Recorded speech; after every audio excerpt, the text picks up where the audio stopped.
안녕하세요. 민쌤의 아무나 배우고 아무데나 써먹는 아무역사 시간입니다. 자, 오늘은요, 고려의 대몽항쟁이라는 주제로 수업을 진행해 보겠습니다. 여러분들 교과서 페이지 108페이지에서 109페이지가 되겠습니다. 교과서 같이 펴고 선생님이랑 수업을 진행해 볼게요. 오늘 주제는 고려의 대몽항쟁. 대몽항쟁이란 말은 여기 이 말은 뭐냐면요, 대항하다, 대항했다. 누구에게 대항했다 하면 대몽골 항쟁이라고 보면 되겠습니다. 즉 몽골이 고려를 침입했는데 이 몽골의 침입에 대항한 항쟁에 대해서 살펴보도록 하겠습니다. 우리가 그전 시간에 고려를 침입했던 두 민족에 대해서는 역사를 살펴봤어요. 첫 번째 거란, 두 번째 여진이었습니다. 그런데 그 여진이 세력을 엄청 키워가지고 송나라, 북송을 멸망시키고 아주 넓은 지역을 차지하고 우리에게 4대 관계를 요구해서 민벌귀족이 집권을 하고 있던 시기, 이자겸에 의해서 금의 4대 관계의 요구를 이제 수용하게 됐다라는 것까지 살펴봤었는데, 이 상태에서 새로운 민족이 북쪽에서 들고 일어나게 되는데 그 민족이 바로 몽골이었습니다. 자, 제일 먼저 그러면 고려와 몽골이 어떻게 처음 만나게 되었는지부터 살펴봐야겠죠. 제일 먼저 몽골과의 접촉 어떻게 만나게 되었느냐 하면요, 첫 번째 13세기 초가 되면 13세기 초, 그러니까 1200년대가 되면요, 몽골에서 새로운 아주 대단한 인물이 나타나게 됩니다. 바로 칭기즈칸, 우리가 잘 알고 있는 칭기즈칸이 태무친이 이제 몽골족을 통일하게 되죠. 몽골족을 통일하게 됩니다. 그러면서 이제 세력을 확장하게 돼요. 이 과정에서요, 이제 기존의 남쪽에 몽골의 남쪽에 있었던 즉 이제 중국의 북부 지역을 차지하고 있던 금나라하고 몽골하고 대결하는 이러한 형태가 나타나게 됩니다. 그 와중에 이제 몽골이 금과 충돌을 딱 하게 돼요. 이 과정에서 그 당시 금나라의 지배를 받고 있던 거란족이요, 어떻게 하냐면 자신들이 이제 몽골에게 쫓겨가지고 어떻게 하느냐, 몽골을 피해서 어디로 쑥 들어와 버리냐면 고려로 이동을 해버려요. 그러니까 고려 입장에서 갑자기 난데없이 거란 애들이 막 들어오니까 깜짝 놀라겠죠. 그리고 몽골 입장에서도 이 도망가는 거란을 어떻게든 처치를 해야 되겠죠. 그래서 강동성이라고 하는 곳에서 고려와 몽골이 연합을 해가지고 어떻게 했다? 그렇죠, 거란을 격퇴하게 됩니다. 첫 만남은 굉장히 좋은 만남이었어요. 그래서 이때부터 고려와 몽골, 여몽이 공식 외교 관계를 맺게 됩니다. 이때 첫 만남이었어요. 첫 인상은 굉장히 좋았죠. 왜? 공통의 적인 거란을 몰아내는데 같이 힘을 합쳤으니까요. 그런데 문제는 여기서부터 시작됩니다. 이제 몽골이 자기들이 힘이 세니까 이 거란을 격퇴하는 과정에서 야, 이 고려, 너가 우리 거란이 너가 침략했는데 이거 너가 물리치는데 우리가 도움 줬잖아 하면서 몽골이 막대한 공물을 요구하는 거예요. 뭔가 대가를 요구하기 시작합니다. 그러니까 당연히 고려 입장에서는 죽으면 혼자서 뭐 물리쳐 준 것도 아니고 우리랑 같이 연합해가지고 물리친 건데 뭐 그런 것까지 달라고 하냐 하면서 고려가 불만이 어떻게 될까요? 증가하고 있었다. 고려의 불만이 증가하고 있었던 그런 상황이었습니다. 그러면 두 번째로, 그럼 과연 어떻게 몽골의 침략이 시작되었고 대몽항쟁은 어떻게 이루어졌는지에 대해서 살펴봐야겠죠. 제1차 침입. 제1차 침입은요. 좀 어이없는 사건에서 시작됐습니다. 몽골의 사신이었던 저고여, 제구유, 저구유랑 다양한 이름으로 불리는데 저고여라고 하는 사신이 살해당하는 사건이 벌어졌어요. 이거는 아직도 알 수가 없는데 몽골 그 사신이 우리나라에 그 고려에 들어왔다가 자기 나라로 돌아가고 있었어요. 그러다가 국경 근처에서 죽임을 당하는 사건이 발생하게 됩니다. 아마 여진족에 의해서 그랬던 것으로 추측이 되는데 지금도 사실 명확하게 누가 죽였는지 몰라요. 그런데 이걸 구실로 몽골이 야 너희 왜 그 갔던 우리 사신 죽였냐? 하면서 고려한테 그러는 거예요. 그래서 고려가 우리가 안 죽였는데? 하니까 너희가 죽였잖아! 하면서 사이가 급격히 나빠지게 됩니다. 그러면서 국교가 단절되게 되고요. 몽골이 어떻게 한다? 침입을 이때부터 시작하게 됩니다.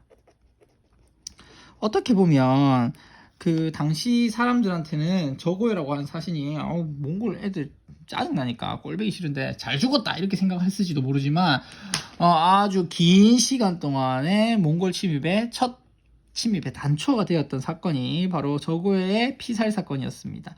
그래서 몽골이 쳐들어왔어요. 이에 대해서 열심히 싸워야겠죠. 그래서 박서라고 하는 사람이 기주성에서 전투를 아주 치열하게 하기도 하고요. 그리고 충주성에서 관노비들이 국가에 속해 있는 노비들이 항전을 하기도 했습니다. 그러나 이제 막강한 몽골의 이제 군사력 앞에서 개경이 포위가 되게 돼요. 수도인 개경이 포위가 되게 되자 어떻게 하느냐?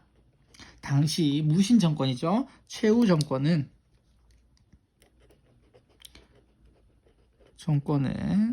강화를 맺게 됩니다. 그러니까 몽골과 이제 야 알겠어 이제 더 쳐들어오지 말고 요구하는 게 뭐야 라고 하면서 이제 몽골과의 강화를 추진하게 돼요. 이때에 몽골이 어떻게 하느냐 하면 그 고려 북부 이제 자기들이 점령한 지역과 점령지와 개경에 다루가치라고 하는 것을 설치하게 됩니다. 여기서 다루가치는요, 여러분들 교과서 108페이지에 거기 날개글에 나와 있는데 점령지에 파견한 군대 및 관청의 장관을 뜻하는 몽골어이다. 이들은 파견된 지역의 행정을 감독하고 감시하였다. 즉 몽골이 이제 자신들이 점령한 점령지와 개경에다가 다루가치라고 하는 관직을 설치해가지고 고려를 어떻게 쭉 쳐다보고 감독하고 감시하고 즉 내정 간섭을 하겠다라는 뜻이겠죠. 그래서 다루가치를 설치를 하게 됩니다. 자, 이러고 이제 1차 침입은 어쨌든 강화를 맺으니까 끝났어요. 두 번째 제2차 침입이 이제 있게 되는데 이제 최후 정권, 즉 무신 정권은요. 이제 강화를 맺었다고 이제 그러면 어떻게 간 쓸게 다 빼주고 몽골한테 헤헤거리면서 잘하느냐? 그러지 않는 겁니다. 어떻게 했느냐? 최후 정권은 강화도로 수도를 옮기게 됩니다. 왜 강화도에 있냐 하면 강화도로 가면 이거 섬이잖아요. 어쨌든 배를 타고 들어가야 되는데 몽골은 기마민족이잖아요. 말을 잘 타는 건데 바다는 잘 못 봤단 말이에요. 왜? 저 초원에 살기 때문에 바다는 조금 두려워하는 게 있었어요. 그렇기 때문에 어떻게 했을까요? 그렇죠. 바다로 들어가서 거기서 끝까지 싸워보겠다라고 하는 항전 의지를 이제 다짐을 하고 준비를 했던 겁니다. 그래서 강화도로 천도하고 전쟁 준비에 들어가게 됩니다. 그러니까 몽골이 이것들이요 강화면 맺고 잘 지내는 척 말 잘 들을 것처럼 하더만 수도를 싹 옮겼네. 이것들이 우리랑 한번 잘 해보자는 건가? 라고 하면서 몽골이 환도를 요구합니다. 야, 너가 개경으로 다시 돌아와 라고 하면서 환도를 요구해요. 그런데 환도하는데 요구하는데 당연히 듣겠어? 안 듣지? 그래서 어떻게 했어? 메롱 안 돌아가지롱 하니까 어떻게? 2차 침입을 또 하게 됩니다. 이때는요 김윤후라고 하는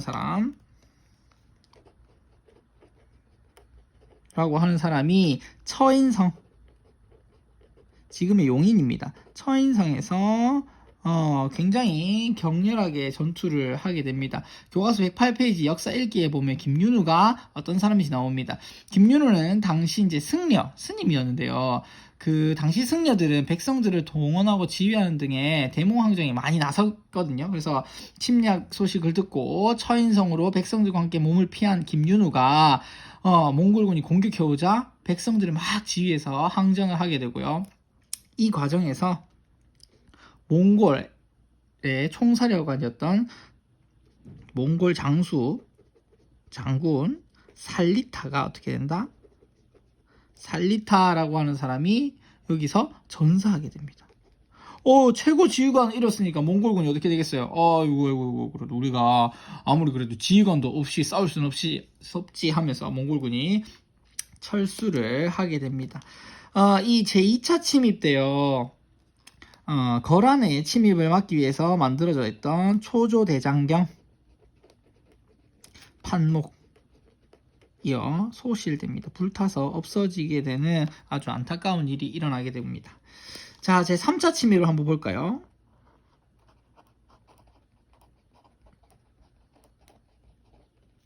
삼차 침입은요, 이제 중국 내에서 변화가 생기게 돼요. 뭐냐면, 몽골에 의해서 당시 북송을 멸망시키고 북중국을 통일하고 있던 금나라가 멸망하게 됩니다. 그러니까 이제 몽골이 아하하 이제 우리 세상이다 라고 하면서 남송까지 정벌하라고 하고 군대를 일부 떼어가지고 고려를 공격하게 돼요. 이때요 또 마음 아픈 일이 일어나게 되는데 바로 황룡사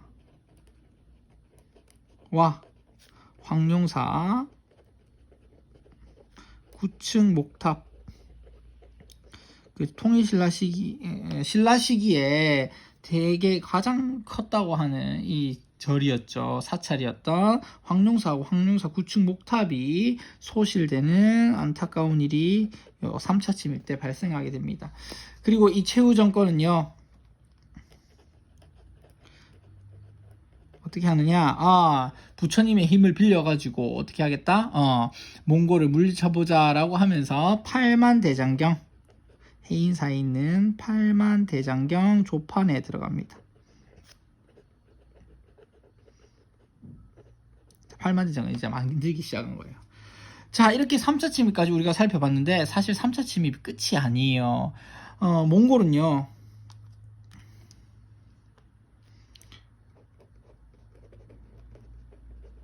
이후에 약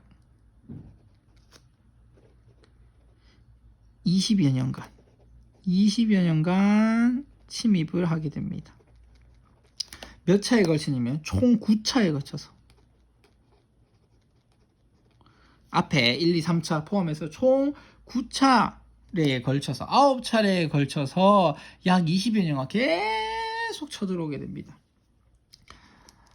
다음으로 우리가 살펴볼 건 삼별초의 항쟁이에요. 삼별초 우리 들어봤다 그죠? 언제 들어봤죠?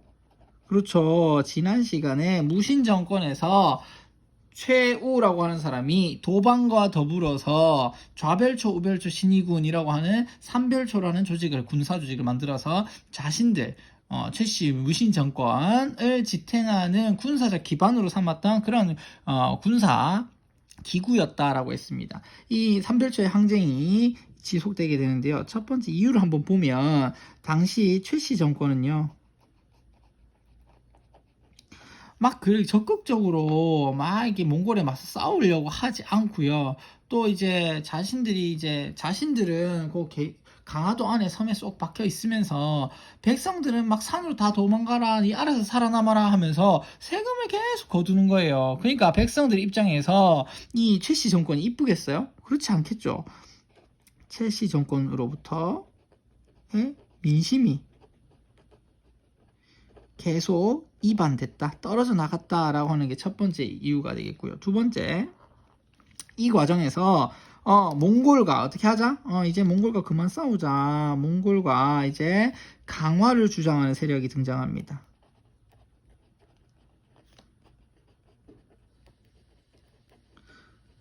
이 강화 주장하는 세력들은요, 당시 고려 왕과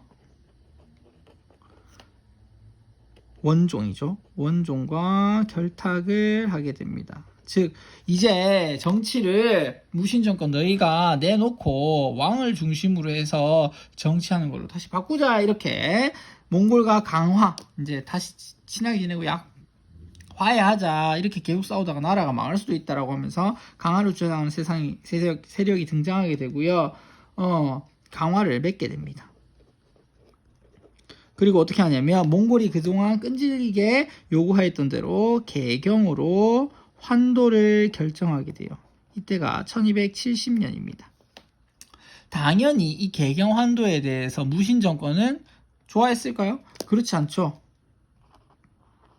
무신 정권의 경우에는 환도 요구를 거부합니다. 환도를 거부하게 돼요. 우리 이 강화도에서 안 돌아갈 거야. 개경으로 왜 돌아가? 라고 하면서 우리 몽골이랑 강화 맺을 생각이 없어. 라고 하게 됩니다. 그래서 최씨 정권 이후에 등장했던 김준이라는 사람, 김준 이후에 임면, 임유무, 이 사람들이 계속 이제 무신 정권을 이끌어가고 있었어요. 근데 결국엔 어떻게 됐느냐? 임유무가 피살됩니다. 죽임을 당하게 되고요. 무신 정권이 종말을 고하게 된다. 이제 끝나버렸어요. 무신 정권 더 이상 존재하지 않게 됐습니다. 그래서 이제 다시 왕 중심으로 돌아가고 그 다음에 개경으로 돌아가 버리는 거예요. 이 과정에서 당시 무신 정권의 군사 기반이었던 삼별초. 삼별초는요, 항쟁을 지속해야겠다. 대몽항쟁을 지속하게 됩니다. 근데 문제는요, 이제는 몽골하고만 싸우는 게 아니에요. 왜? 몽골하고 강화를 맺으려고 했던 사람들이 이 무신 정권을 몰락시키고 자신들이 권력을 가져간 상태에서 자신들이 고려 정부로서 몽골하고 이제 강화를 맺었어요. 친하게 지내기로 했어요. 그래서 새로운 고려 정부가 등장한 거예요. 그렇기 때문에 이 새로운 고려 정부는 야, 강화를 맺으라고 하는데 왜 안 맺어? 왜 너가 말을 안 듣니? 나라 왜 말을 안 들어? 너 진짜 끝까지 그렇게 할 거야? 라고 하면서 이제는 고려 정부하고도 같이 싸워야 되는 거예요. 몽골에 대항하기 시작합니다. 어떻게 보면 되게 희한한 일이죠. 그 전까지만 해도 이 몽골하고만 싸웠었는데 이제는 이 몽골하고 화친을 맺게 되고 강화를 맺게 된 고려 정부하고도 이 삼별초는 대항하면서 싸워야 했어요. 그래서 가만히 계속 이제 강화도 있을 수 없기 때문에 근거지를 이동합니다. 처음에 강화도에서 지속되던 삼별초 항쟁은 진도에서 이제 이동해가지고 계속 항쟁을 지속하는데, 이때 진도로 이제 이동해가지고 계속 항쟁을 했던 중심 인물이 배중손이라는 사람. 그리고 이 진도에서 또 함락이 되자 제주도로 옮기게 됩니다. 제주도로 옮겼을 때는 김통정이라는 사람에 의해서 근거지 이동해가면서 항쟁을 계속하게 되죠. 근데 결국엔 어떻게 됐느냐? 제주도에서 고려와 몽골의 연합군에 의해서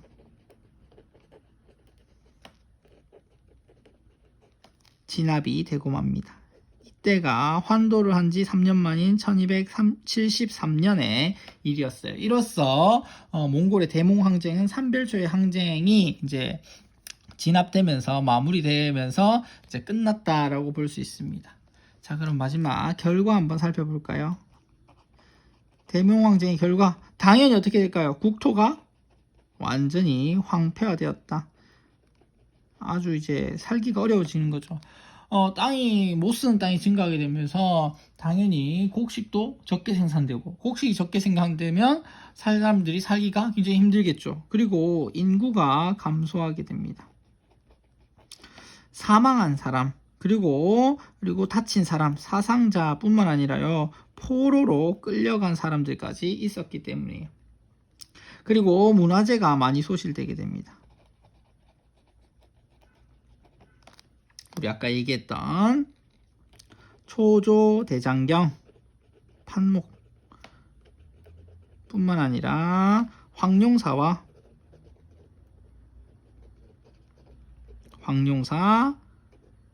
있던 9층 목탑까지 소실되는 아주 안타까운 일이 탑이죠. 탑까지 소실되는 아주, 새로 적을까요? 글씨가 이상하네요.